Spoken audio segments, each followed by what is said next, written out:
the problem that people were having about that. I think it was the fact that, like, yeah, it's great that she is, using her platform to, you know, do work with the NAACP. That's great. I think that the issue was that, like, she had actually claimed like scholarship money intended for black, a black student, and that was the gripe that a lot of people had. I mean, thousands of people get scholarships that you wouldn't win. That's just called the luck of the draw. NAACP for a long time. It's called the National Association for the Advance of Colored People. For a long time, they've done nothing for black people, but they've done a lot for colored people. You see a lot of people like the Hindus, they're helping the Hindu out. The people that can't speak English, the Mediterranean, help the Mediterraneans out. Black man getting fired,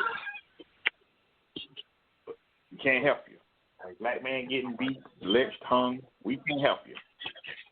Yeah. Rosa Parks didn't get up her seat. Well, now we got to call on some Dr. King to help us out.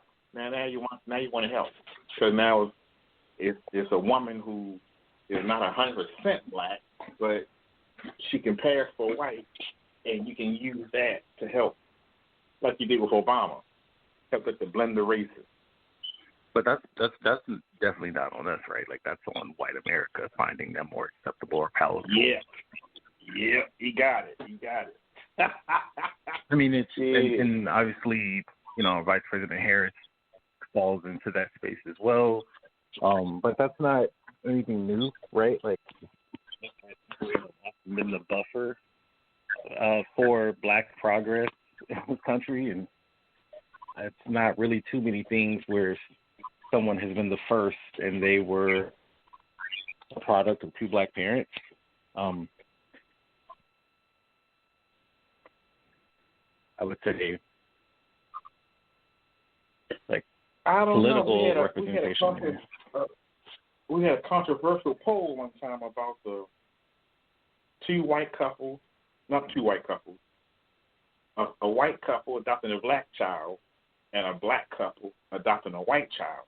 And the question was about the advantage that the black couple would put the white baby at a disadvantage, whereas the white couple will put the black child at a large advantage. And that sounds like white supremacy, which goes back to the different strokes thing. Different strokes. I mean, the same thing could be happening about marriage as well. Well, a lot of times the black people marry the white people so they get that white privilege. Yes, that's what OJ thought he had, but he didn't have. Well, that only works for black women marrying a white man. Right. It works for the women. It don't work for the men, because the white people always consider the black woman to be tainted and don't want to marry you after you've been with a black man unless you come from money. Then they'll overlook it. Like a lot of people were asking about the Hugh Hefner thing. They said, why wasn't I a Hugh Hefner fan? I said, I'm a great Hugh Hefner fan as far as what he was able to accomplish, but what he did not accomplish. He did not accomplish the blending or the merging of the Playboy bunnies. That's why BET came up with the Black Centerfold, because Hugh Hefner and Larry Flint refused to put black people in their magazine, as if black was not beautiful. And that's when Ebony and the rest of those campaigns, especially the guy Harold that owned the Afro Sheen, came up with that Black is Beautiful campaign. And it was great. To this day, I still don't think they have any black Playboy bunnies, but that's fine. The Centerfold model was excellent and did much more publications than the two of those magazines combined. So it's racism and everything, but it's competitive racism. When you hit the Black Wall Street, then more people were banking with the black bank than they was banking with the white bank. So they had to shut them down because the whites couldn't get that money. Yeah, you're right. I mean, it's definitely racism and everything, and that's actually was something in recent times that black strippers were having to call out in New York City strip clubs specifically about like not being able to work at certain places or making them work on Yeah, a specific night. Yeah. yeah. So if it's not racial shaming, it's weight shaming. Like you But can't be a money, plus money is model the root and of be a that. stripper. Whose fault is that though? Like if the customers, if those white men are coming in that are there and saying like they want to see white girls, and then if they do have black men coming in too, saying that I only want to see white girls or Dominican girls, I mean, if they're not highly sought after, their stock is low, so they're not gonna want them up, on the stage. That's true. Because I've seen a couple of times at the nightclubs when they would have bachelors go to not bachelors, the bachelorettes would go to the bachelorette party, and I had to drop a stick band. That's what I call it, because I've never driven it back without somebody getting sick. So I had a sick band back, and they complained about there were too many black guys in there. And I'm a black guy. And I figured maybe she don't know I'm black. And she's complaining to me about it, like I had something to do about the management of that place. It was called, I can't think of the name of it. It was off of Pulaski Highway. Golds. That's what it was, Golds. I said, well, I don't know, ma'am. Did you go in there to tell you want your money back? She said, they don't give you money back. They pay a cut at the door, and everybody. It wasn't enough white guys in there, and if they were in there, it was the black guys would just jump in the way. So she totally was upset because she didn't want to see the black guys. And I guess the white guys didn't want to see her sound like a trucker, They were just in the way. It's too bad. You smoke a chain smoker, you sound like a man. So I guess they didn't want it. Must have thought it was a man with long blonde hair. But she sure talked me to death all the way back. It was like a 3-hour ride. I mean, racism goes all the way around. The people who wants to pick and sought after, and sometimes it's kind of a fetish. People don't call it. They call it preference. That's what the word is that they like to use. We call it racism.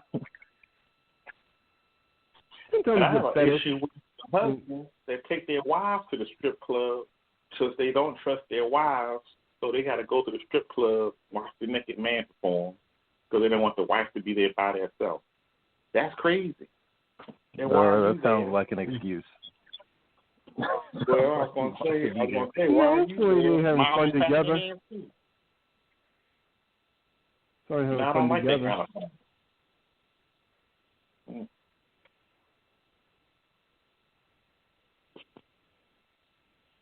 I don't know. If you think it's fun, Green, I'm gonna take your word for it.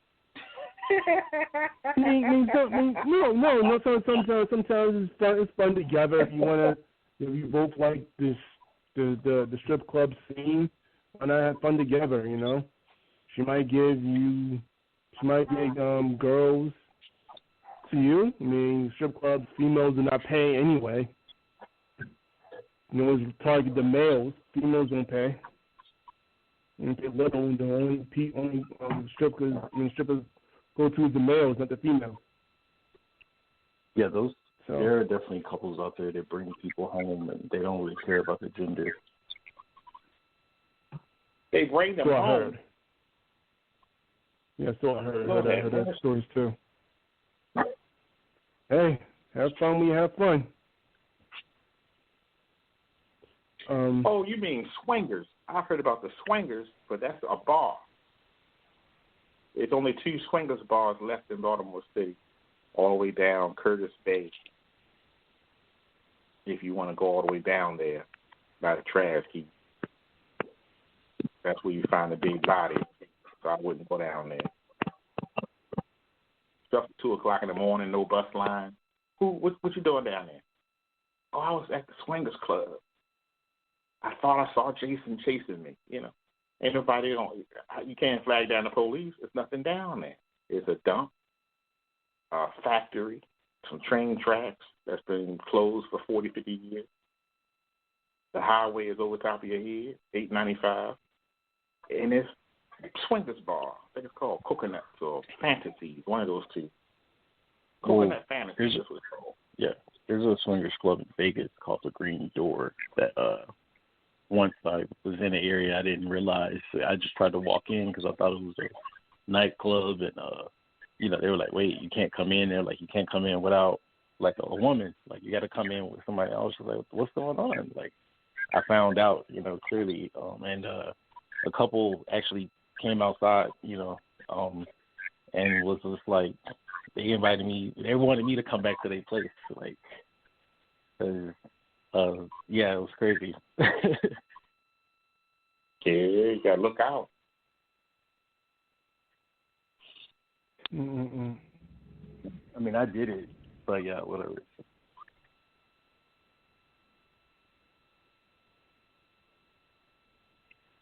Wow. Well, thank you, caller, for calling in. Oh, of course, yeah. Nice I'll talk leave to you. So you have a great rest of the evening.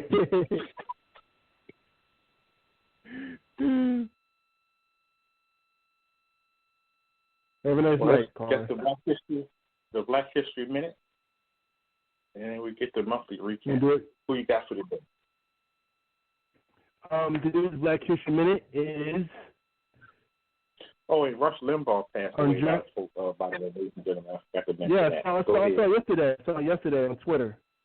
Yeah, it's very fascinating. It's battling cancer. I didn't know that. Yeah, he was holding on for a long time. Yeah. What a cigarette. Some cigarettes didn't help.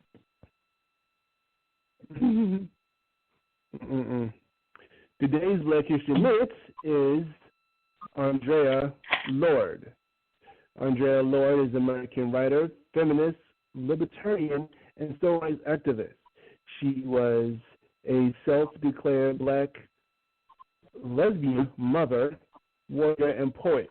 Described both her life as creative talent to confronting and addressing injustice, racism, sexism, classism, and capitalism, and heterosexism, and phobia. Right now, today's her birthday, and also, if you go on Google, there's collage for her. Google these annual collages for different types of people that are important in today's society. And when you go on Google on the homepage, they got her. So, happy birthday to Andrea Lord, Black History Minute. Now, over to Dr. Q. We want to go to break.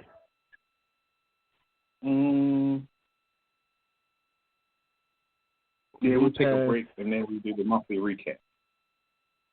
Okay. You heard the man. We're going to take a break and do a monthly recap. This is Baltimore Talking Live. We are back in 2 and 2. Stay tuned.